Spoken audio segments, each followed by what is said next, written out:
Di sini dikasih taunya fungsi permintaan dan marginal cost. Baru kita disuruh mencari deadweight loss. Sebenarnya ini ada 3 soal tapi disuruh milih 2, ya kan? Cuma kalau teman-teman nggak suka teori, ya kayak A, B, C, D, ini kan banyak ya teori. Tapi sebenarnya nomor 2 ini nggak susah gitu, ya.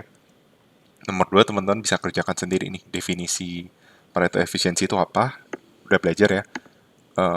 Suatu kondisi di mana efisiensi yang tercapai itu semuanya better off, tidak ada yang worse off, seperti itu. Terus private and public goods juga teman-teman udah belajar. Intinya kalau public goods itu adalah barang yang sifatnya non-rivalry and non-excludable in consumption. Kalau private goods itu kebalikannya ya, rivalry and excludable. Dan di video market failure sudah saya jelaskan tentang 4 macam barang ya, the kind of goods dilihat dari sifatnya apakah dia rivalry, non-rivalry, excludable or non-excludable. Jadi saya rasa yang B juga sudah cukup jelas. Externality juga sempat dijelaskan ya, nomor 2 externality ini cost or benefit yang dirasakan akibat transaksi yang dilakukan oleh pihak ketiga gitu. Jadi sekalipun kita tidak ikut dalam proses transaksi, tapi kita kena dampaknya. Kalau dampaknya itu cost atau external cost, itu yang kita kenal dengan eksternalitas negatif. Kalau benefit, external benefit, berarti dia eksternalitas positif. Imperfect information ini juga ada di chapter 12, mengacu kepada salah satu asumsi yang tidak terpenuhi kalau dia tidak PCM. Artinya konsumen itu tidak mengetahui details dari produk yang mereka beli gitu ya. Jadi ada informasi yang tidak lengkap. Oke. Okay? Mirip-mirip dengan asymmetric information, tapi kalau asymmetric information itu lebih mengacu kepada ketika ada pihak yang lebih mengetahui sesuatu daripada pihak lainnya. Kalau imperfect itu lebih kayak ketiadaan informasi gitu. Jadi kalau sebenarnya gini, tentang information itu mendefinisikan information itu berbeda antara mikroekonomi dengan game teori. Ya, kalau game teori itu nanti ada masalah yang namanya asymmetric information, imperfect information, sama incomplete information. Nah, kalau di game teori, asymmetric information berarti misalnya ada 2 player gitu. Ya, ada player 1 sama player 2. Nah, asymmetric information tuh ketika ada salah satu player yang tahu lebih banyak daripada player lainnya. Jadi tidak simetris. Itu. Kalau imperfect information, kalau di game teori imperfect itu mengacu pada perfect imperfect tuh dilihatnya dari timing gitu. Ya. Jadi dia bisa kita bilang gamenya itu hanya berlangsung beberapa kali aja, tidak secara terus-menerus. Kalau perfect information berarti dia itu gamenya itu dynamic. Kalau kalau imperfect dia statis seperti itu. Ya, tapi itu lebih kalau game teori imperfectnya lebih ke situ. Tapi kalau di pengantar mikro imperfect untuk definisi di chapter general equilibrium and perfect competition itu mengacu pada ketiadaan informasi tentang detail produk dan sebagainya. Jadi definisinya pun ada di buku. Nah, kalau incomplete information itu berkaitan sama payoff dari game teori gitu.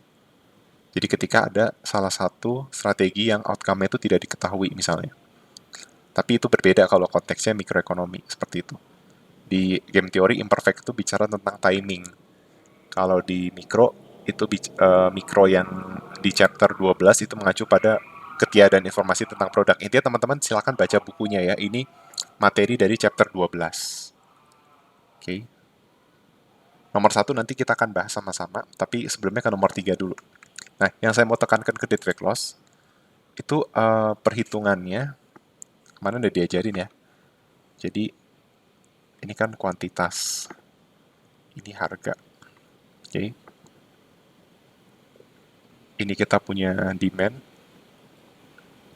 ini kita punya supply. Kan kondisinya itu harusnya tuh di level equilibrium ya. Jadi ini PE, ini QE. Nah, deadweight loss terjadi kenapa? Kalau kuantitasnya tidak berada di equilibrium semula akibat perubahan cost of production. Bisa supply-nya ke kiri atas yang berarti ada kenaikan biaya produksi atau ke kanan bawah. Nah, kalau di monopoli kan dia under production, jadi kondisinya kurang lebih seperti ini. Dan di monopoli tidak ada supply curve. Gitu. Nah, ini anggap aja marginal cost. Nah, ini adalah P monopoli. Nah, ini kuantitas monopoli. Nah, di sini itu adalah marginal cost monopoli. Ingat, kalau di imperfect, price tidak sama dengan marginal cost, atau price besar dari marginal cost, karena dia melakukan yang namanya markup price. Kan kalau di imperfect competition mereka memiliki market power, yaitu kemampuan untuk mempengaruhi harga. Tujuannya adalah untuk memaksimumkan profit. Atau itulah yang membuat mereka mendapatkan profit lebih besar dari PCM. Dan daerah gateway close-nya itu adalah kuantitas yang hilang. Kan konsumen maunya QE, ternyata QM. Berarti ini daerahnya yang ini kan. Ini daerah DWL-nya. Nah, jadi bisa dibilang DWL itu rumusnya adalah setengah dikali QE kurang QM dikali P monopoli dikurang marginal cost monopoli. Nah, bagaimana kalau kasusnya itu, ini kan kebetulan kasusnya marginal cost-nya itu increasing ya, gitu. Terus nanti misalnya ada average cost gitu ya. Average cost-nya di sini misalnya. Oke, nah, bagaimana kalau kasusnya itu seperti ini?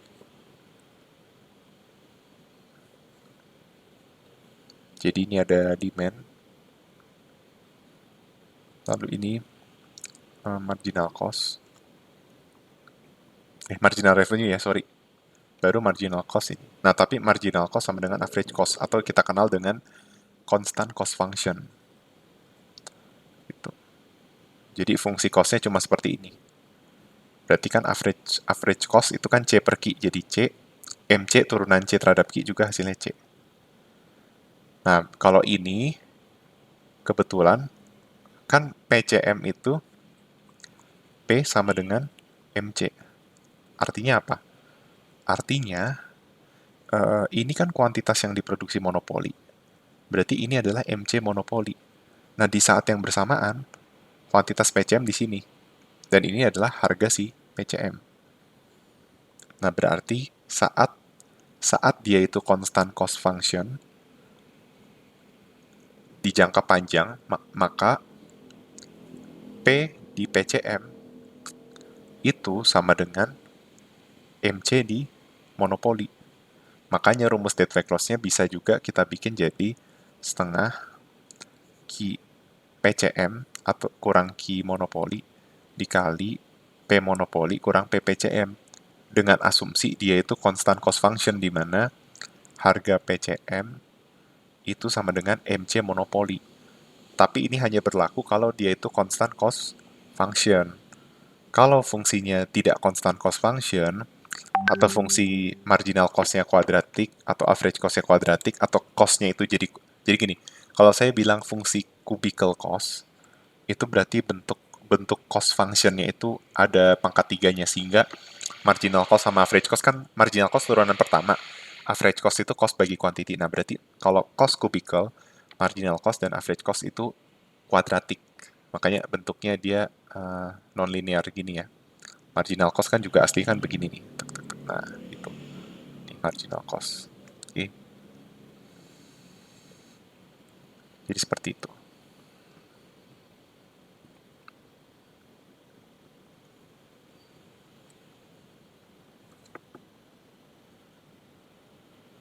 Nah, seperti ini. Lalu ini adalah ini PCM. Nah, sekarang berarti karena fungsi cost-nya ini tidak, kita bisa lihat kalau marginal cost 2Q, berarti fungsi cost-nya adalah Q kuadrat ditambah konstanta. Ya, kenapa ditambah konstanta? Karena integral seperti itu ya.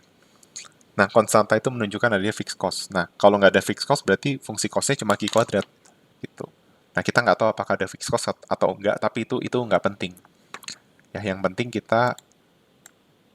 kita tahu bahwa kan tadi untuk mencari dead weight loss tuh perlu MC monopoli, P monopoli, sama Q monopoli. Jadi kita perlu informasi Q monopoli, Q PCM, P monopoli, dan MC monopoli. Ya udah, tinggal cari Q monopoli dulu aja. Kalau Q PC.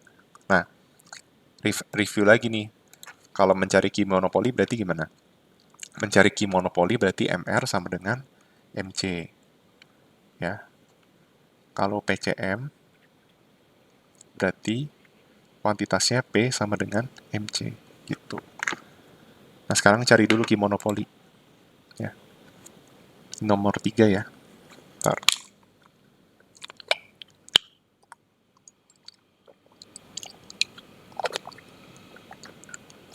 Berarti bikin MR sama dengan MC.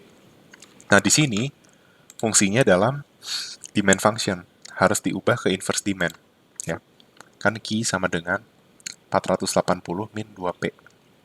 Berarti 2P sama dengan 480 min Q. Berarti P sama dengan 240 dikurang 0,5 Q seperti itu. Oke, jadi seperti itu. Itu untuk mengubah demand function menjadi inverse demand function seperti itu. Oke. Nah, sekarang cari marginal revenue. Marginal revenue itu adalah turunan TR terhadap Q. Berarti cari dulu TR-nya. Sebenarnya kalau teman-teman udah terbiasa ngerjain, teman-teman bisa tebak nih MR-nya adalah 240 dikurang Q. Tapi karena belum terbiasa, saya akan ajarkan seperti ini.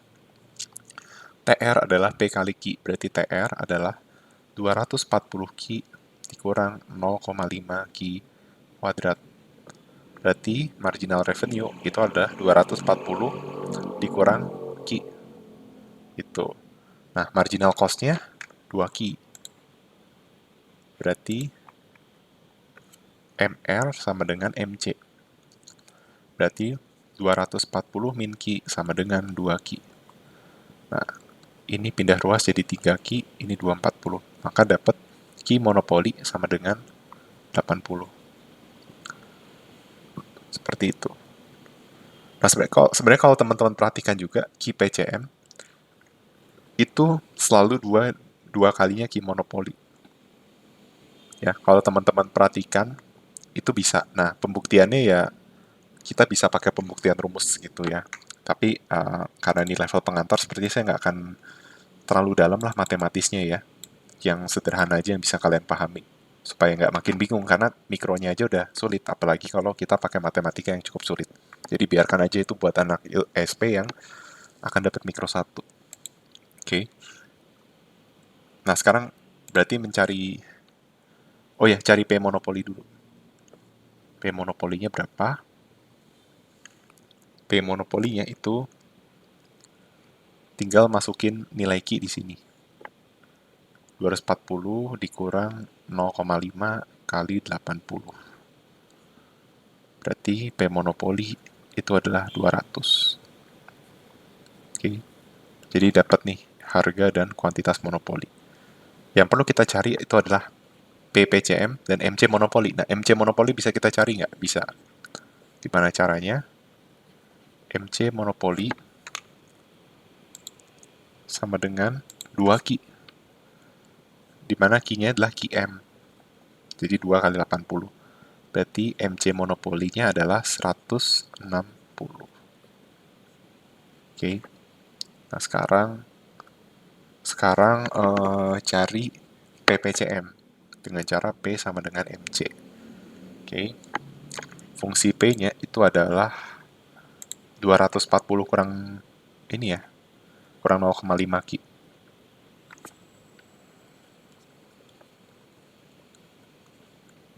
Nah, ingat MC monopoli sama MC PCM sama ya. Maksudnya ini fungsi biayanya kan nggak beda.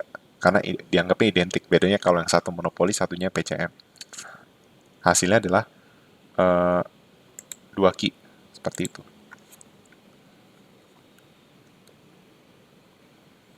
Ini jadi 2,5 Q. Ini 200. Seperti itu ya. Nah, sekarang coba 240 dibagi 2,5 berapa? Hasilnya adalah 96. Nah, ternyata untuk kasus ini ini Q PCM ya. Q PCM itu tidak 2 kali lipat monopoli. Kenapa? Karena kasus yang dihadapi itu tidak constant cost function. Jadi teman-teman coba lihat di apa namanya, bentar.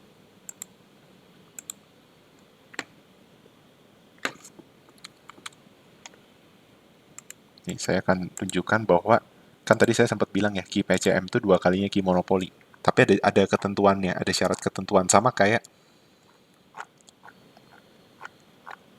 bentar, saya harus tunjukkan ke teman-teman.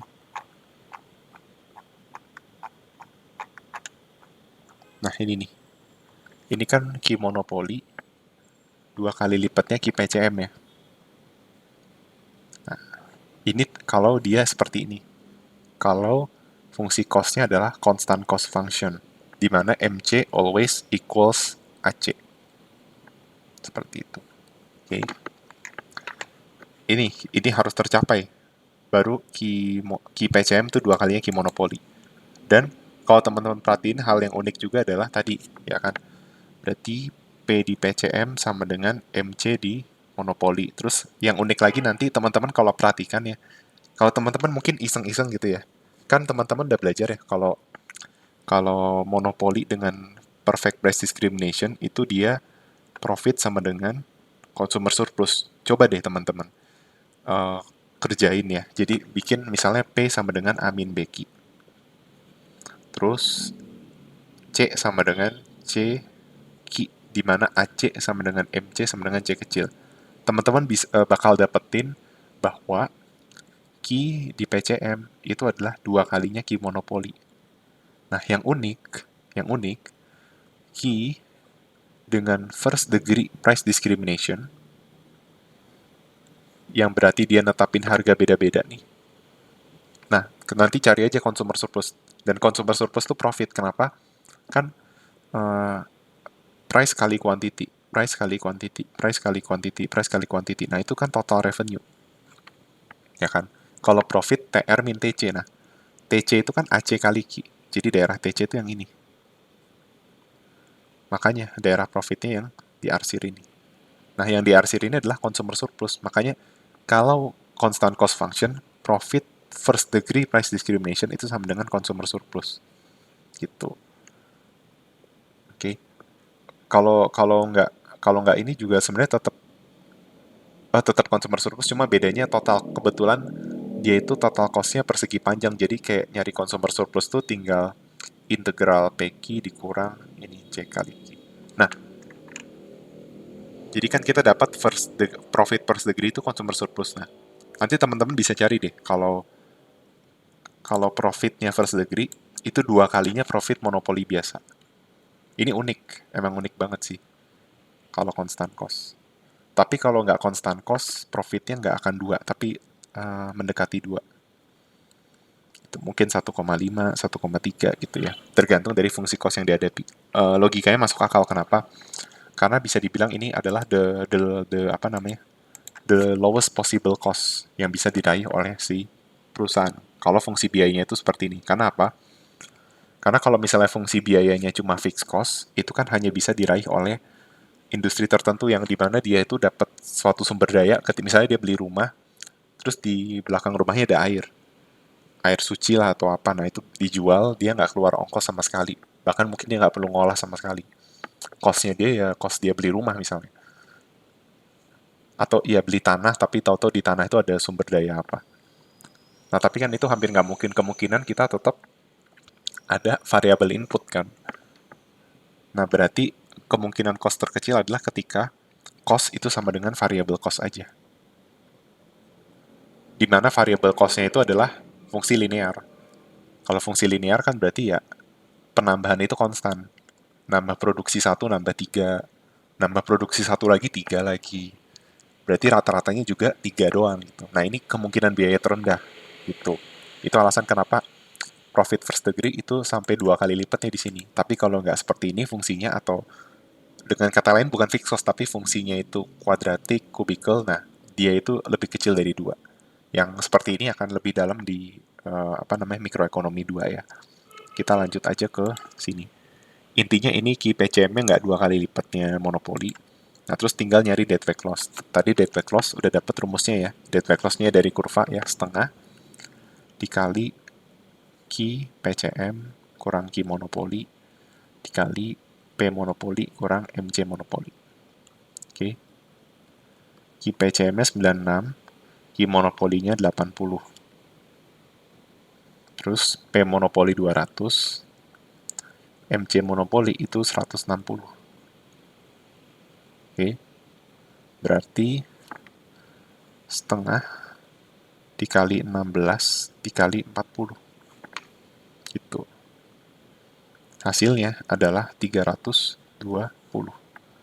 Jadi, inilah dead loss-nya. Ketika fungsi kuantitas permintaannya seperti ini dan marginal cost-nya 2Q, maka dapat dead loss-nya adalah 320. Oke, seperti itu. Nah, sekarang setelah membahas nomor 2, biar nyambung, kita selesaiin dulu yang monopoli ya. Ini kemarin udah dibahas.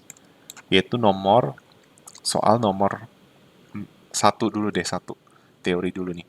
Monopoli didefinisikan sebagai sebuah industri dengan hanya satu perusahaan, dan di mana barang yang dihasilkan tidak memiliki barang substitusi yang identik. Benar ya, monopoli itu industri sama dengan perusahaan. Ya, nggak ada pemain lain, jadi satu perusahaan, dan di sisi lain dia itu tidak memiliki barang substitusi yang identik. Jadi nomor 1 itu A. Ya, coba kita lihat BCD itu salahnya di mana. Perusahaan yang memiliki sumber dayanya dari satu pemasok itu juga salah.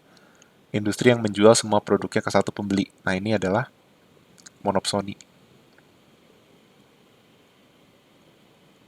Pembelinya cuma satu. Ini juga monopsoni sama. Oke. Jadi yang tepat yang A. 1A. Oke. Ini soalnya nggak susah ya. Yang nomor 1 tidak susah sama sekali. Nah, sekarang kita ke nomor 4 dan 5. Masih monopoli juga. Oke. Diketahui ya, ini inverse fungsi permintaan itu adalah 10 min Q, dan total biaya dinyatakan dengan fungsi berikut 2 plus 4Q. Nah, berarti disuruh nyari harga dan kuantitas monopoli. Clue-nya ya sama ya, bikin MR sama dengan MC. Ini kan P sama dengan 10 min Q, berarti TR adalah 10 Q min Q kuadrat. Berarti MR adalah 10 min 2Q. Nah, TC-nya adalah 2 plus 4Q, berarti MC sama dengan 4. Berarti 10 min 2Q sama dengan 4. Berarti 2Q sama dengan 6. Berarti Q monopoli sama dengan 3. Nah, ini udah nggak ada yang 3, berarti jawabannya yang A. Nah, kita buktikan kalau P monopolinya 7. Gimana caranya? Tinggal masukin aja. Kalau Q-nya 3, bener nggak P-nya 7? Nah, kan P adalah 10 min Q. Berarti 10 min 3. Nah, ternyata benar. P monopoli sama dengan 7. Nah, berarti dapat hasilnya A. Nah, sekarang yang nomor 5.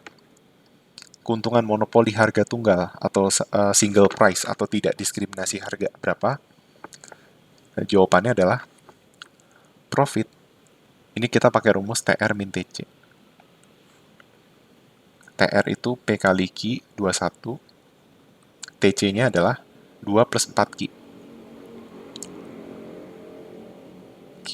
Jadi seperti ini.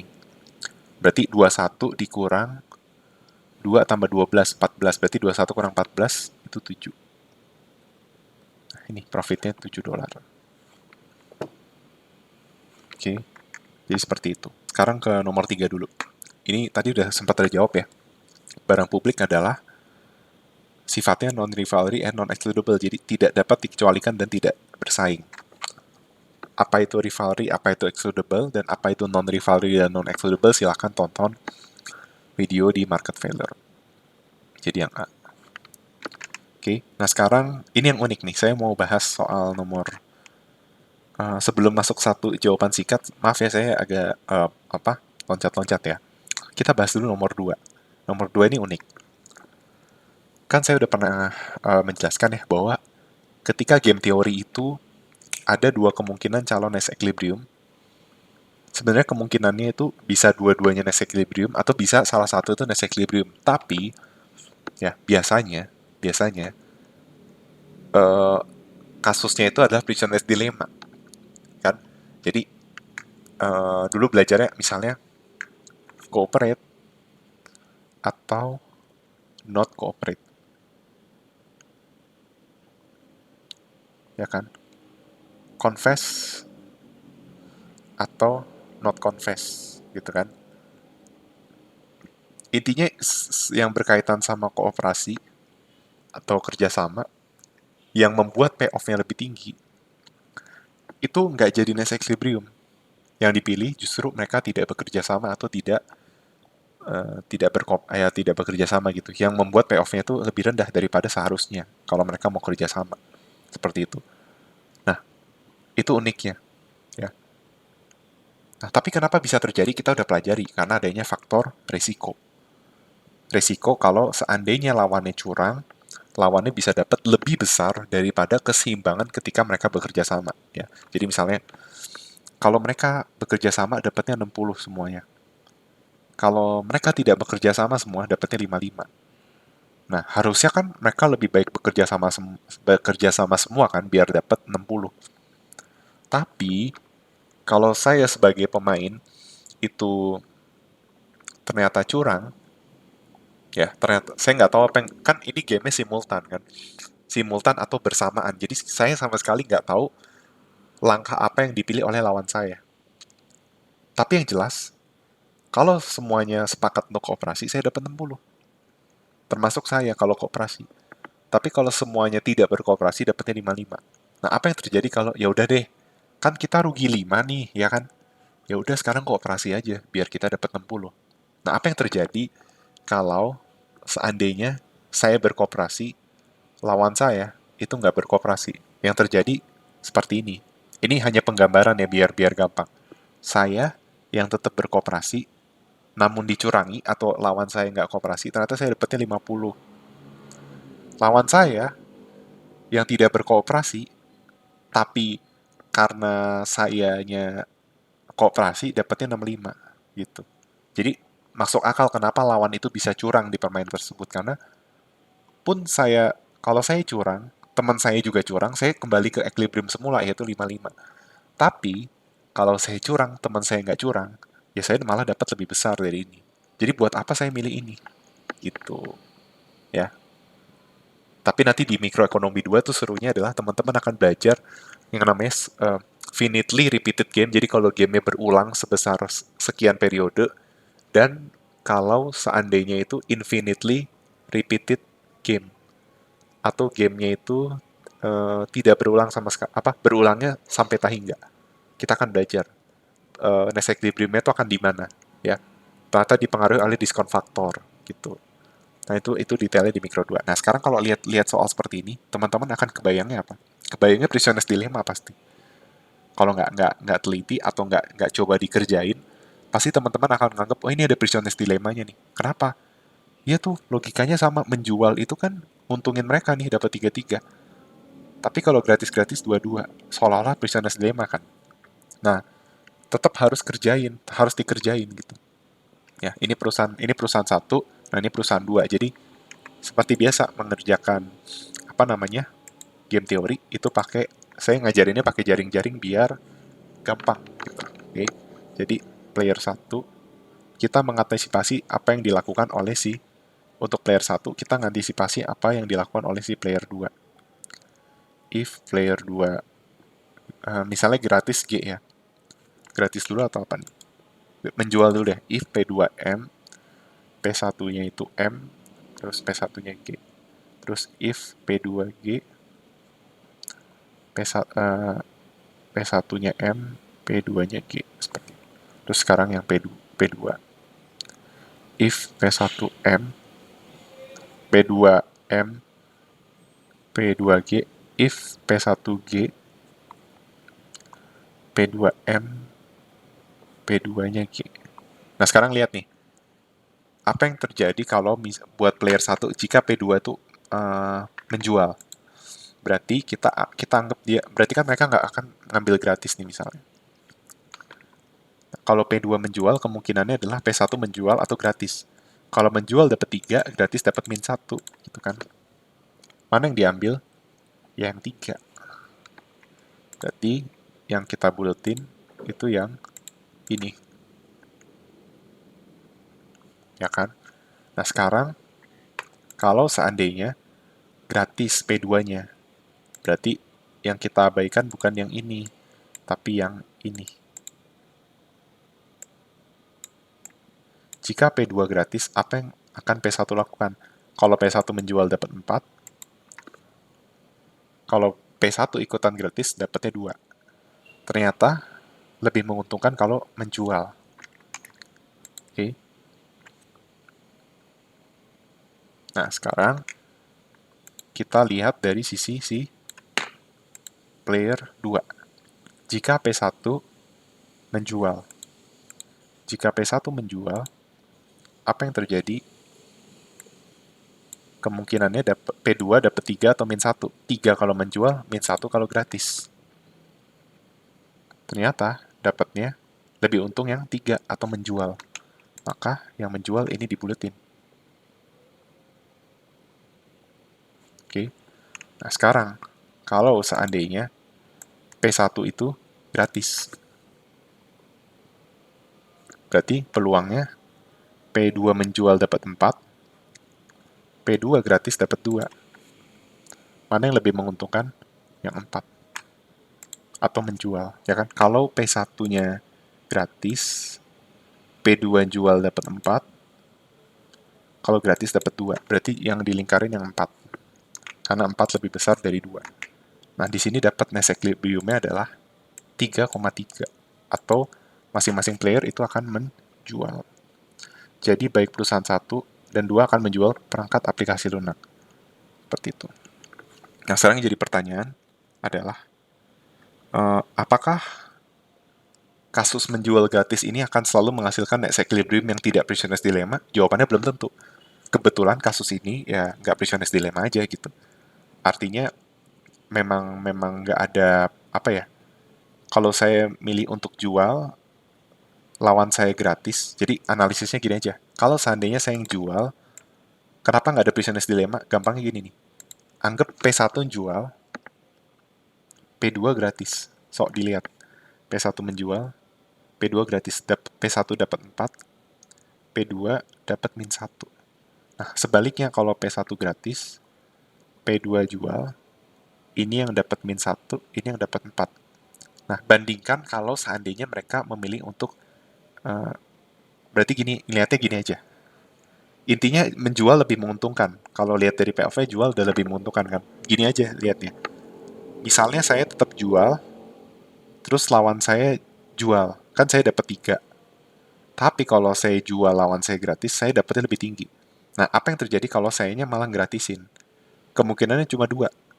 Saya dapat 2, kalau itu pun kalau lawan saya gratis, dan saya dapat min 1 kalau lawan saya jual. Artinya di sini nggak ada insentif yang diperoleh kalau saya jual gratis. Dengan kata lain, tadi kita bisa lihat bahwa menjual itu menjadi dominan strategi dari player 1 ataupun player 2, dan gratis itu menjadi dominated strategi. Maka tidak ada alasan sama sekali oleh saya untuk memilih untuk menggratiskan di kasus ini. Karena gratis itu selalu lebih buruk. Gratis tidak pernah lebih baik daripada menjual. Nggak ada kan ceritanya kalau saya gratisin teman saya jual, saya malah rugi. Kalau Prisoner's Dilemma nggak. Saya curang, lawan saya nggak curang, saya lebih untung. Nah, di sini enggak. Makanya buat apa? Makanya nggak ada Prisoner's Dilemma. Intinya mereka nggak akan milik gratis. Jadi, kedua perusahaan akan menjual. Nah, kalau teman-teman nggak ngerjain, asal nebak, pasti milihnya akan gratisin. Karena nganggep ini tuh ada Prisoner's Dilemma-nya. Jadi, hati-hati. Oke? Okay? Nah, true or false kemarin udah dibahas. Pilihan ganda sudah. Nah, sekarang sebelum masuk ke esai nomor 3 dan 4, saya mau membahas isian singkat nomor 1. Sebenarnya teori ini. Ya. Perusahaan dalam pasar oligopoli disebut rivals, bukan kompetitor. Mengapa? Nah, apa yang perlu teman-teman ketahui tentang rivals dan kompetitor? Perbedaan rivals dan kompetitor itu terletak dari sebenarnya keduanya sama-sama lawan, tapi kalau rivals itu lebih tepatnya mereka itu apa ya? Mereka itu mengantisipasi apa yang dilakukan oleh lawannya. Lalu ada kecenderungan yang namanya rival, itu apa? Sebenarnya mungkin bukan ini ya, rivals itu lebih tepatnya mereka memiliki kecenderungan untuk mematikan lawannya. Nah, di oligopoli, rivals itu dibuktikan dari adanya predatory pricing. Nah, saya sepertinya sudah menjelaskan tentang predatory pricing ya. Jadi, di pasar oligopoli, mereka kalian juga udah belajar tentang the price leadership model di oligopoli ya, yaitu ketika ada dengan kurva demand yang digambarkan King demand curve. Kenapa terjadi ini? Karena suatu perusahaan itu akan merespon tindakan lawannya kan. Di oligopoli yang dicoba digambarkan dengan game teori itu kan seperti itu. Jadi apa namanya? Hmm, dia mengantisipasi apa yang dilakukan oleh lawannya. Jadi kalau misalnya lawannya itu nurunin harga, dia juga akan ikut nurunin harga. Tapi kalau lawannya naikin harga, ya dia nggak akan ngubah harga. Kenapa? Karena kan ini contoh oligopoly price leadership itu kan seolah-olah oligopolinya seperti PCM ya.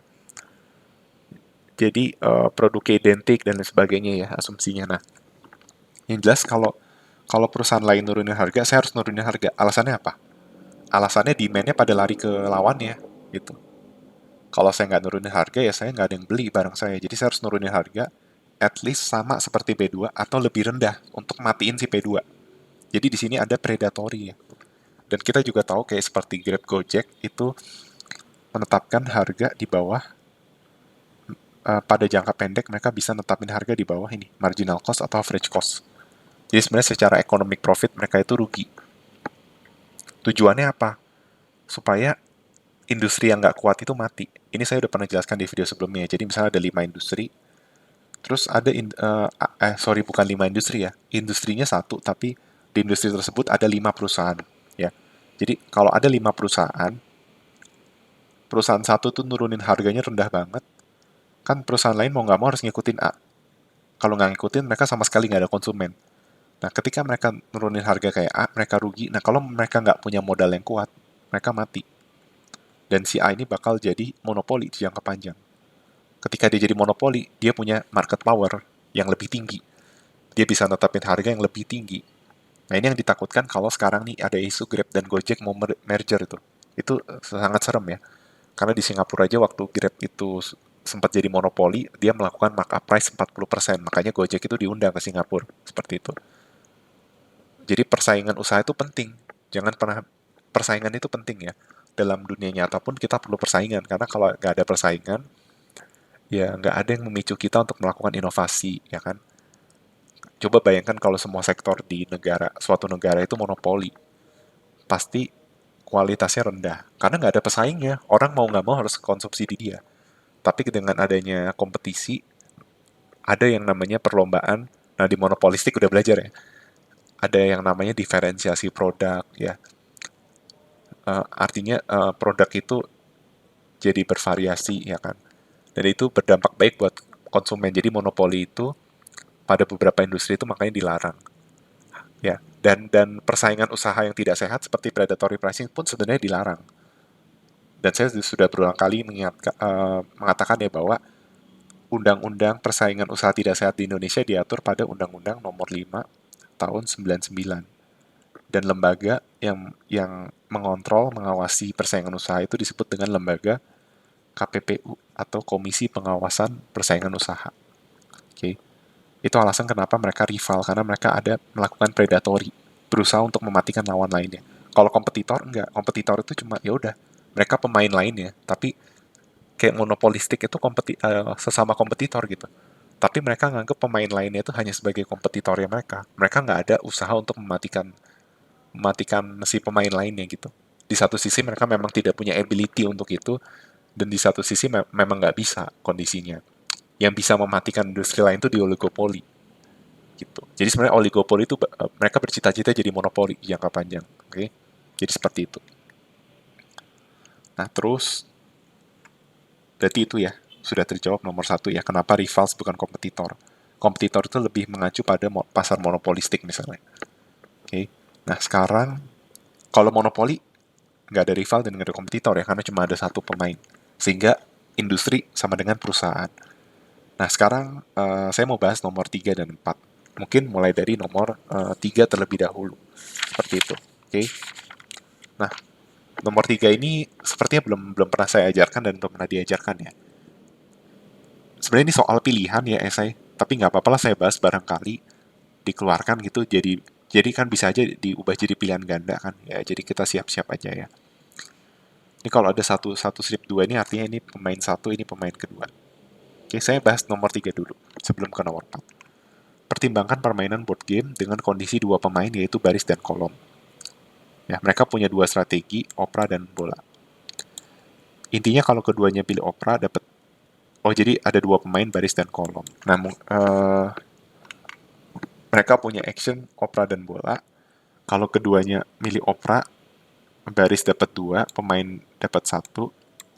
Jika mereka berdua memilih bola, pemain baris dapat satu, pemain kolom dapat dua. Nah, ingat kalau kalau yang kita pelajari sebelumnya game teori itu kan misalnya seperti ini nih. Kalau mereka sama-sama ngaku dapatnya minus 4. Kalau mereka sama-sama nggak ngaku dapat minus 2. Kalau ada salah satu yang tidak mengaku dan satunya ngaku, maka misalnya yang ngaku itu dapat min 1, yang tidak mengaku dapat min 5. Kan gitu. Itu namanya simetris. Jadi, eh, baik pemain satu maupun pemain dua mendapatkan ganjaran yang sama dari aksi yang mereka pilih merespon aksi yang dilakukan lawannya.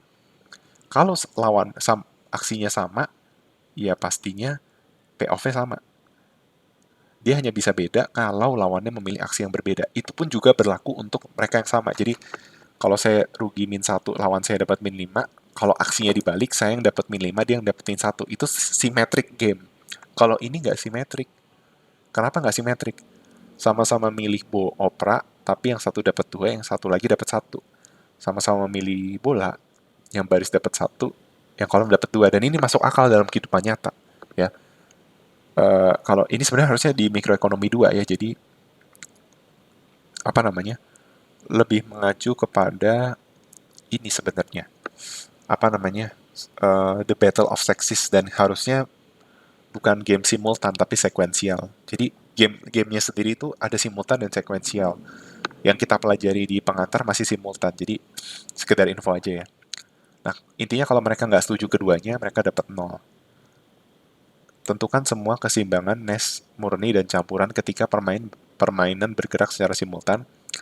Apa equilibrium sempurna untuk subgame jika pemain baris bergerak pertama dan kolom bermain setelah melihat pemain baris bergerak. Nah, jadi ini unik. Kita kita suruh bikin seolah-olah game simultan, lalu gamenya itu sekuensial. Sebenarnya kalian nggak diajarin, tapi nggak apa-apa saya ajarin, barangkali teman-teman ada yang tertarik ya. Harusnya nih soal ini nggak keluar di UAS, tapi nggak apa-apa lah saya bahas. Nah, jadi gini, kalau simultan itu gamenya digambarkan pakai payoff matrix seperti ini. Artinya apa? Saya nggak tahu apa yang lawan saya lakukan, dan lawan saya nggak tahu apa yang saya akan lakukan. Karena gamenya berlangsung secara bersamaan. Jadi nggak ada istilah satu merespon dua, dua merespon satu. Enggak. Gitu. Makanya bisa terjadi kecurangan. Nah, tapi kalau sekuensial, enggak. Kalau sekuensial itu ada yang maju duluan, lawannya itu merespon apa yang dilakukan oleh lawannya itu yang udah maju duluan, seperti itu. Sehingga gamenya itu nggak digambarkan seperti uh, payoff matrix, tapi digambarkan dengan apa namanya, diagram, apa istilahnya, box diagram lah ya. Gitu. Nah, dibilang apa equilibrium sempurna jika pemain baris bergerak pertama dan kolom bermain setelah melihat pemain baris bergerak. Nah, berarti kita bisa bilang baris ini anggap aja sebagai P1 ya. Jadi P1 main dulu, terus P2 itu merespon apa yang dilakukan oleh si P1. Nah, berarti kalau sequential game itu seperti ini. Jadi di diagram tree itu seperti ini. Satu, artinya satu gerak duluan. Nah, satu bisa milih apa aja tadi, opera sama bola ya. Kalau opera kita bikin jadi O, bola itu jadi B. Oke. O, B. Ingat, pemain kedua atau si pemain kolom itu merespon apa yang dilakukan oleh si baris atau pemain satu. Jadi di sini baru dua. Oke.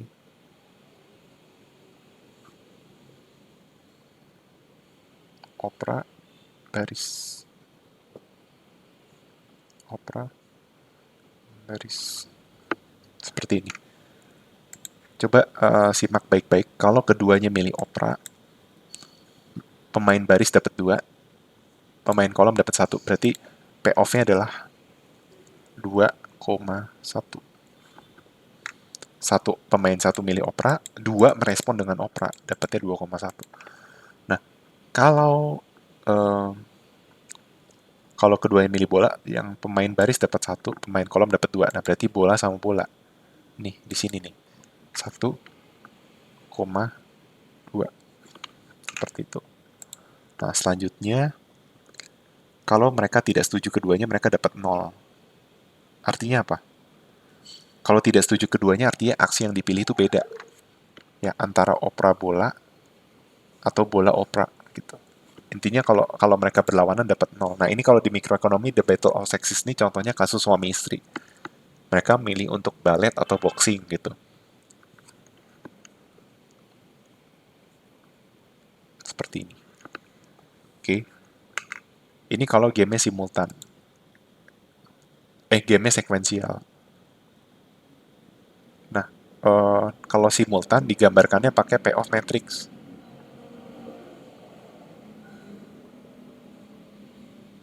Ya, ini player 1, ini player 2. Oke.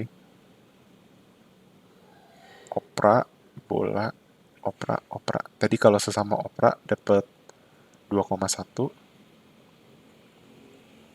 sesama bola, sorry ini bola ya, itu 1,2. Ini 0,0, ini 0,0. Nah, sekarang kita lihat Nash equilibriumnya. Gimana cara cari Nash equilibriumnya? Selama ini kita belajar yang payoff matrix. Nah, sekarang saya mau ngajarin yang diagram ini. Nah, ingat, kalau nyari Nash equilibriumnya kebalik. Kalau mereka lihatnya dari player yang antisipasi. Lihat, kan player 2 udah tahu nih, misalnya player 1 milih opera. Artinya player 2 milih nih, lebih baik 1 atau lebih baik 0. Jawabannya adalah lebih baik 1. Jadi mereka akan, si player 2 itu bakal milih opera kalau player 1 milih opera. Nah, gimana kalau seandainya apa yang sebaiknya player 2 pilih kalau dia udah tahu bahwa player 1 akan milih uh, bola. Dia lihat nih, oh kalau saya opera saya dapat 0. Kalau saya balet saya dapat 2. Maka saya akan merespon yang 2. Seperti itu. Oke. Nah, sekarang lihat dari player 1. Ya. Si player 1, ingat player 1 maju duluan. Player 1 maju duluan. Berarti player 1 punya pilihan. Kan mereka tahu bahwa kalau ini secara intuisi udah tahu nih, kalau mereka berlawanan, mereka itu nggak bakal dapat apa-apa. Tapi player 1 ini punya keunggulan. Dia dia bergerak duluan, jadi dia itu memiliki kekuatan untuk menentukan apakah sebaiknya si satu itu milih opera yang akhirnya direspon oleh player 2 dengan milih opera, atau player 1 milih balet karena player 2 milih balet. Jawabannya dia pasti milih opera. Kenapa? Bandingkan aja 2 sama 1. 2 sama 1 itu lebih gede yang 2. Maka equilibrium kalau permainannya itu terpisah adalah player 1 milih opera, player 2 itu milih opera. Nah, kalau dipikir-pikir aneh ya. Loh, kenapa nggak dua-duanya Nash equilibrium? Ingat, gamenya sequential. Ada first mover advantage di sini. Yang maju duluan itu lebih untung. Kan dulu udah belajar di oligopoli kan, sempat saya singgung first mover advantage kan. Ketika ada perusahaan yang bergerak duluan dalam suatu industri, dia mendapatkan pangsa pasar yang lebih besar. Nah, di game teori itu juga kurang lebih sama. Yang bergerak duluan, itu dia memiliki keunggulan. Karena lawannya harus merespon apa yang dilakukan oleh dia. Gitu. Nah, kita bisa lihat nih. Karena player satu bergerak duluan, dia udah tahu nih bahwa player 2 itu nggak bakal milih yang menjadi lawannya. Oh, player 2 tuh nggak bakal kok milih balet, karena dia bakal dapet 0. Player 2 juga nggak bakal milih opera kalau dia milih balet. Karena intinya gini, player 2 itu nggak bakal ngelawan apa yang... Jadi gini, bisa kita bilang, player 2 itu nggak bakal milih strategi atau action yang berlawanan dengan player satu. Alasannya sederhana. Kita bisa lihat kalau player 2 milihnya berbeda dengan player satu, apa yang terjadi? Yang terjadi, dia sendiri dapat 0. Oke? Nah, tapi apa yang terjadi kalau seandainya player 2 itu ngikut apa yang player satu mau? Dia dapat lebih dari 0. Itu alasan kenapa Nice Equilibrium-nya di 2,1. Dan kenapa bukan 1,2? Karena player 1 yang gerak duluan. Dia udah tahu, kalau saya opera, lawan saya opera juga, saya dapat 2. Tapi, kalau saya balet, lawan saya 1, dia 2. Maka, lebih baik keduanya memilih opera. Makanya player 2 nggak akan bisa ngancem. Oh, kalau lu milih opera, gue milih balet. Biar kita sama-sama dapat 0. Nah, ini baru belajar game teori yang ancaman kosong tuh di sini. Jadi, maksudnya ancaman kosong adalah ketika kamu ngancem seseorang, ya, ngancem seseorang, padahal udah tahu kalau kamu ngancem dia, intinya kalian berdua tuh sama-sama apes. Jadi ibaratnya player 1 tuh misalnya diancam sama player 2 kan. Oh, kalau kamu milih opera, aku bakal milih balet. Nggak, biar kita dapat 0. Nah, player 1 tahu nggak mungkin. Kamu juga rugi gitu. Karena apa? Kamu juga dapat 0. Makanya player 2 nurut, ya udah deh, daripada 0 saya milih yang ini. Nah, ini terjadi kalau di hubungan suami istri. Ya kan? Misalnya si istri, aku mau pergi ke balet. Istrinya udah pergi duluan. Nah, apa yang terjadi kalau suaminya ngelawan istri? Aku mau pergi ke tempat lain. Istrinya jengkel, suaminya kena marah misalnya kan. Jadi dapat 0 sama 0. Tapi kalau misalnya suaminya nurut istrinya, at least dia nggak dimarahin. Jadi utility-nya lebih tinggi lah daripada pergi ke tempat yang berbeda sama istrinya. Dan istrinya lebih bahagia. Gitu. Sama istrinya juga tahu. Gue tahu nih suami gue nggak suka pergi ke tempat ini. Tapi kan gue udah pergi duluan gitu. Atau misalnya kebetulan dia menentukan. Nah, makanya sekalipun dia tahu bahwa utility suaminya itu lebih kecil, ya dia akan lebih milih yang ini karena dia ingin memaksimumkan utility. Nah, kecuali dia altruism, ya beda lagi, itu lain ceritanya, dia bisa ke sini. Karena misalnya dia mau nyenengin suaminya gitu, dia bisa ke sini. Nah, kalau game kita balik, player 2 yang duluan, player 1 yang belakangan, pasti Nice Equilibrium-nya di sini. Karena player 2 yang punya keunggulan, seperti itu. Jadi teman-teman bisa nih coba bikin payoff seperti ini, tapi bedanya bukan dari 1, tapi dari 2. Jadi 2, opera, terus apa namanya? Jadi ceritanya 2 opera, terus 1 opera basket, terus 1 opera basket. Sok dibikin, pasti hasilnya Nice Equilibrium yang ini nih, 1,2. Oke, seperti itu. Nah, sekarang kalau simultan teman-teman udah bisa nyoba sendiri. Saya yakin teman-teman bisa, dan jawabannya ini. Bisa, intinya mereka tidak akan memilih aksi yang berbeda daripada yang lawannya lakukan. Artinya bisa opera-opera, bisa basket, bisa opera-opera, bisa bola-bola. Oke, jadi nomor 3 cukup jelas. Nah, sekarang nomor 4. Tuliskan definisi Nice Equilibrium. Nice Equilibrium adalah apa coba? Uh, setiap pemain memainkan respon terbaiknya gitu. Jadi dia mengantisipasi apa yang dilakukan lawan dan ternyata yang terbaik itu. Jadi best response function ya. Dia memainkan best responnya dia. Terus cari Nice Equilibrium, ini juga teman-teman udah tahu ya. Di kasus ini ada Prisoner's Dilemma.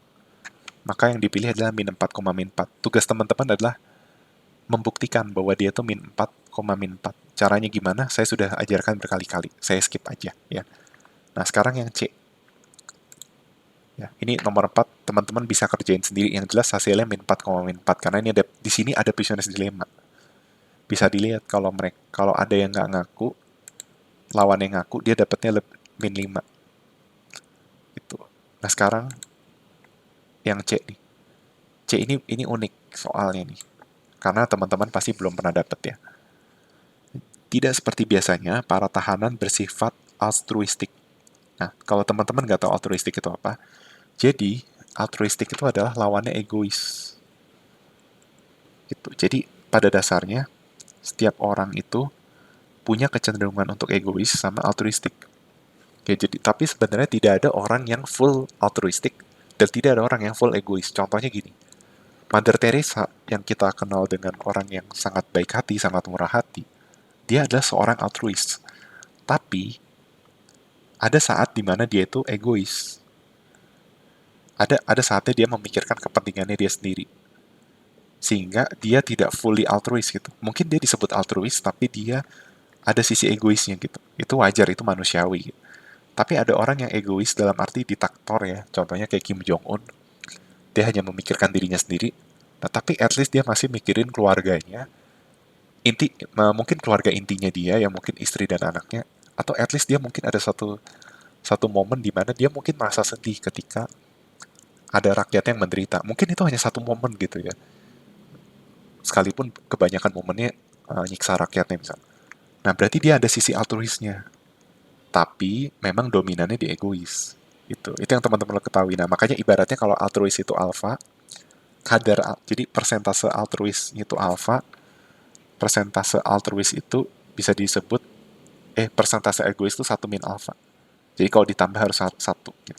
Nah, ceritanya gini, tidak seperti biasanya para tahanan bersifat altruistik. Artinya dia mikirin lawannya. Mungkin bisa aja gini, oh lawanku itu ternyata udah berkeluarga, udah punya istri, udah punya anak ya. Jadi kayaknya agak kasihan kalau dia penjara lebih sangat lama. Jadi ya udahlah, saya mungkin tidak ngaku. Kalau memang nanti dia juga ngaku ya, syukur-syukur saya dapat min 2 gitu ya. Kita sama-sama di penjara 2 tahun, nggak 4 tahun. Tapi kalau seandainya dia ngaku, saya nggak ngaku, ya udah nggak apa-apa, saya di penjara 5 tahun. Yang penting dia di penjara cuma setahun. Kasihan sama istri dan anaknya. Itu altruis tuh.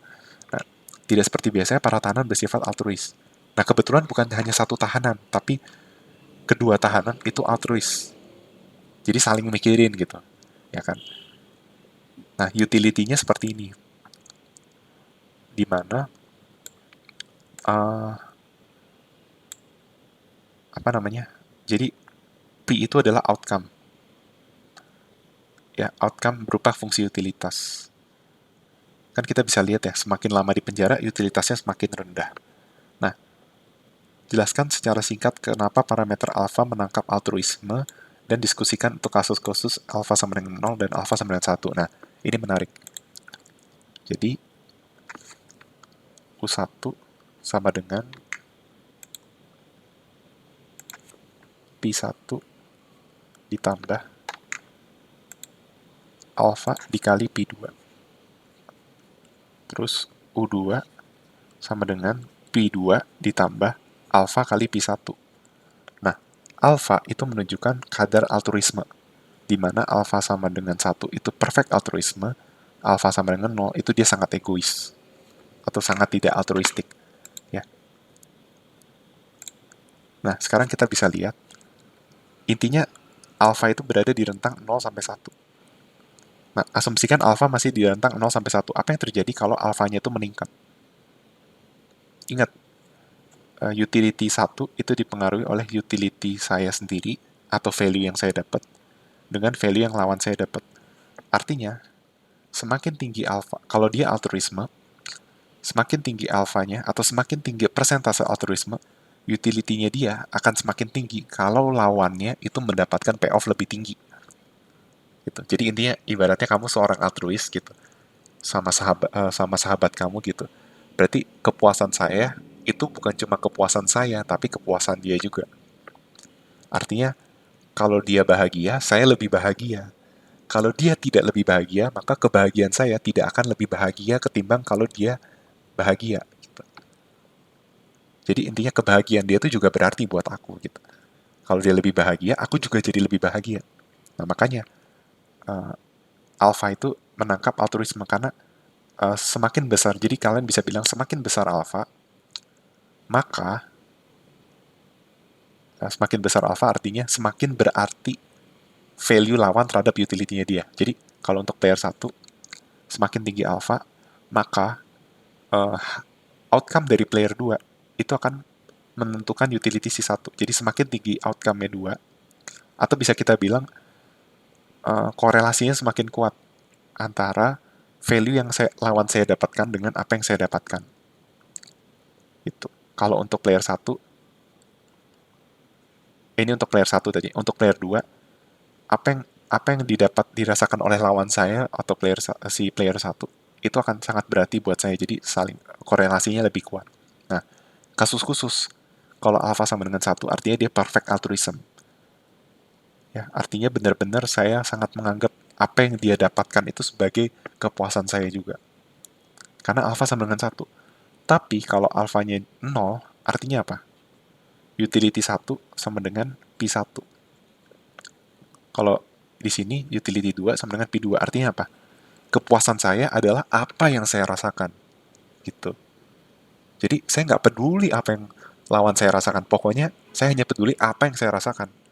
Nah, berarti alfa sama dengan nol menunjukkan orang yang sangat egois, yang sangat very imperfect altruism gitu, bukan perfect altruism. Kalau alfa sama dengan satu dia perfect altruism. Kalau alfa sama dengan nol itu imperfect altruism seperti itu. Oke. Okay? Ini nggak akan keluar di UAS ya sepertinya, tapi nggak apa-apa buat nambah wawasan kalian. Seperti itu. Untuk yang nomor 4 ini. Oke. Okay?